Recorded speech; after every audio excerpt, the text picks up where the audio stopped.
kita pero ang galing-galing mo. Siguro ano pa? Sarcastically po rin. Hello mga katamtaks! Today nga guys is unang rehearsal namin para sa aming shooting film na gagawin.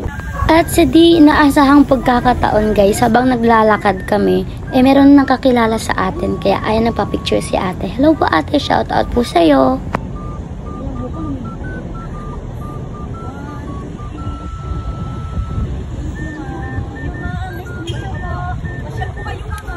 Andito na nga kami sa State of Dance guys.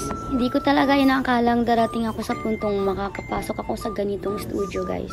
At bago nga kayo mag-umpisa, ayan yung mga kasama ko. Actually hindi pa talaga namin sila kilala. Kaya po yung mga co-artist na nahanap ng aming grupo. Bago nga mag-umpisa yung aming rehearsal, bali ipapakilala nila yun sa amin. At pinapractice kung paano namin aactingin at sasabihin yung mga linya namin dyan. Siguro ano pa? Sarcastically po rin. At yun nga si Leo guys. Bali isa siya sa mga manglalait sa akin bilang Emma dyan. Bali yung papel ko pala dito guys is yung inaapi-api. Kaya abangan nyo po yung ilalabas naming short film kasama yung mga co-artist ko.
Wala sisiyan pag nabawasan. Followers mo ha.